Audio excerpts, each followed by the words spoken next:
My hope, which is very different to a wish. A wish is me sitting back and going, sure, it would be.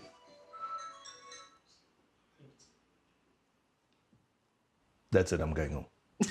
I'm going home. Your hope? Oh, that's...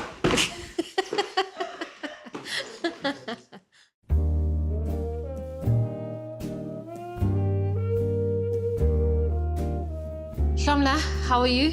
I'm fine, thank you. Thank you so much for joining us. Cool. It's an incredible honor for us to kind of share the space with you. Yes, it is. I think you are one of the very few actors in this country who has kind of remained consistent in terms of excellent delivery. So welcome to the bar. I think I just want to start off with something that I find quite inspiring, and it reminds me of you. And it's this idea of mastery. I mean, if I think of your name, I think of really a master in the craft of acting. Oh, okay. And Lao Tzu is a Chinese philosopher who was a Chinese philosopher. He said that mastering others is strength, but mastering yourself is true power. As an actor, do you feel, I mean, what is your take on that? Because you've had to take on quite a number of roles and master those, but I would imagine that there's a lot of self-mastery that has to happen in the process. Oh, yeah. I mean, acting is a skill. So there's a hell of a lot of self-discipline. Yeah. There's a lot of learning. There's a lot of research. Even just from the basic of what's going on in the field, who's doing what's cutting edge, what's the new mastery, what are the other masters of acting doing, how do they access, how do they blush on cue, all of those things, because the skills are constantly evolving. If you think that reading Stanislavski is going to put you at cutting edge, think again. So, you know, there's things like that. There's the discipline of when to party, when to sleep, the discipline of how to read scripts and things like that. So, you know, it's not just a Ngqelungfake. You know? Yeah. And I mean, it's interesting that it's not just a Ngqelungfake, because I think that's the conversation around opening up the industry. I think for a lot of people who've been in the game for a long time, they may perceive it as a Ngqelungfake situation. Sure. Whereas that might not be the sentiment. I mean, what is your take on that? The creatives, what they do requires talent. But if that talent is not undergirded by skill, by an education, and I'm not even saying a formal university education, but some kind of education. If it's not undergirded by that, then it becomes problems. It creates problems. My usual response when I get the Ngqelungfakes is, that's fine, Vitu, but walk the path, pay your dues. Go and learn, go to an acting class, find a tutor, go to a university. You don't just wake up one day and go, hey, I want to be a dentist, and then suddenly, just because you have a passion for teeth or anything of the sort. These things take time. Yeah. Do you think that the whole digital social media age has kind of made people think that it's slightly easier? So if I have... You know, a following that's higher than Hlomla's, it should be easy for me to get on the river or whatever? On the face of it, look, what we do comes with the cloud of fame. And it's very easy to mistake the two. That you're famous does not make you a good actor. Absolutely. That you're a good actor does not make you famous necessarily. If you can achieve both, well done. If you get in because you're famous and then do the work, well done. But to assume that your followership on social media naturally just gives you ability is lost. And, you know, it's not even opinion here. If you look at the guys who've lost it in the game, look, if you want to come in and have one big hit and then disappear again, well, that's fine. You know, many people have done that. But if you're looking at this as it sounds like a trite word, but it really is. If you look at this as a calling and you realize the responsibilities that come with it, then you'll treat it as such. You'll treat it as such, and then you'll put in the work. Yeah. And I think learning is also, I think what you've learned really well to do is kind of be the type of actor who's really colorless, and you can fit into any role. And I say that because I think a lot of South African actors who carry a role really well, audiences associate them with that name. So they see that person in a normal setting and they automatically think of a character that they've played. Because it's really hard. It's really, really hard to... who is it? One of the Gary Player, who used to say, and it's something that stuck with me. I went to one of his talk things. He says, getting to the top is hard. Staying at the top, that's very near impossible. Yes, because it requires courage now. You're not a discovery. You walk in and there's an expectation. Okay, well, this is the guy who delivers at this level. So now everyone is sitting there holding the camera, but also going, I want to see, is he gonna? So you don't get a second shot. You don't get to not be prepared. You don't have that luxury. It is what it is, yeah. Correct, correct. Certainly if you want to stay at that game. And that's the first thing. And the second thing is, especially in this country, and especially now with things like social media and such, it is very, very difficult to buck an expectation. Every new role I have done on television has been hated for a month. Wow. Hated. No Zweli.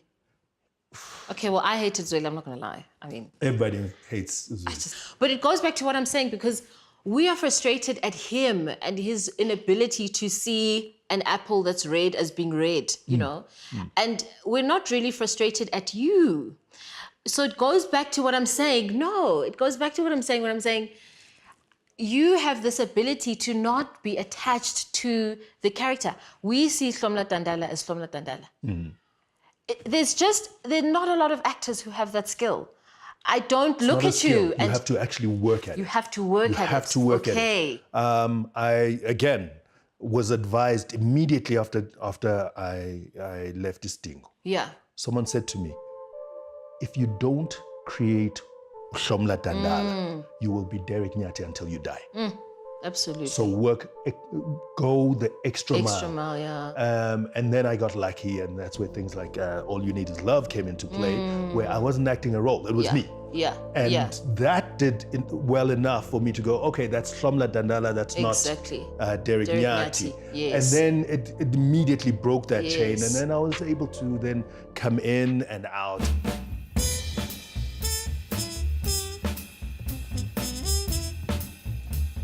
All You Need Is Love was chosen to break the typecasting mold. Because if you don't, like I say, you'll get stuck. Yes. But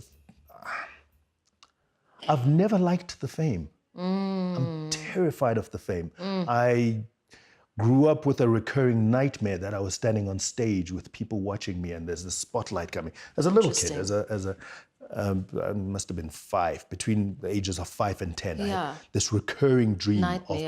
I am terrified of fame. I don't like it. I'm scared of it. You're scared of what? The things that it brings, what it exposes you to? I'm scared of what it does to you. Look, I don't care how centered you are. If enough people tell you how amazing you are, every single day for years at a time, at some point you're going to start going, maybe they are all right. I am the center of the universe. Maybe I actually am the center of the universe. And the second you believe it, you're in trouble. Because the day it leaves, you have to do drugs. You have to do other things to bring you back. To sustain it. To sustain the high. Because that's what fame is. Fame is an amazing high. It's like being at a party and just being on, Yeah, where your jokes are yeah. landing each time. Yeah. It's like walking into a room and all of the men or the women are just going, "You're amazing." That high, but every single day. And so, you know, if you don't recognize it for the drug that it is, it'll kill you.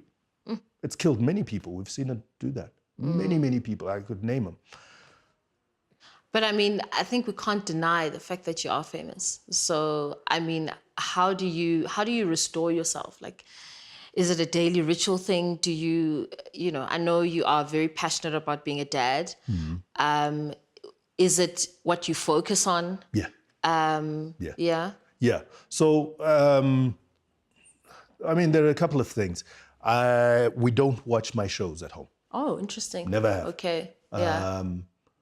In fact, yeah, we've got the TV because we have to have the TV. Yeah. But on the Gina whole, Roberts says the same thing. Her kids don't watch her films. at Like, all. Yeah. At all. Yeah. And generally in public, I prefer for people to not approach me as, I mean, it's something you can't control. But I work very, very hard at ensuring that my kids see me only as dad. And if people come around and go, "Hey, can I take a picture? Can I get an autograph?" I then go away. Go stand there further, there. Yeah. Because I don't want this. Yes. Because it's contagious. Yes. It's contagious. If Yeah, and kids get curious and then, you know. If I am, name a famous person, if I am Oprah Barack's Winfrey. son, Yes. if I'm Trevor Noah's kid, Yes. that's enough. Yeah. I can walk around going, "I'm Trevor Noah's kid." Yeah. And It's over. boom, I'm famous too. Suddenly I'm getting Yeah. all the You perks hit by the fame drug before you even can spell fame. before you can even earn it. Yeah. And so I don't want them to ever walk around going, "I'm Hlomla Dandala's Dandala's kid." yeah. Ever. Stand on your own. Stand on your own steam. Create your own identity. Correct. Yeah. Because otherwise you'll get the hype of Hlomla Dandala, of being a Hlomla Dandala's kid, all that fame, and having not earned it. Yeah. And then when it leaves, suddenly you'll hurt yourself too.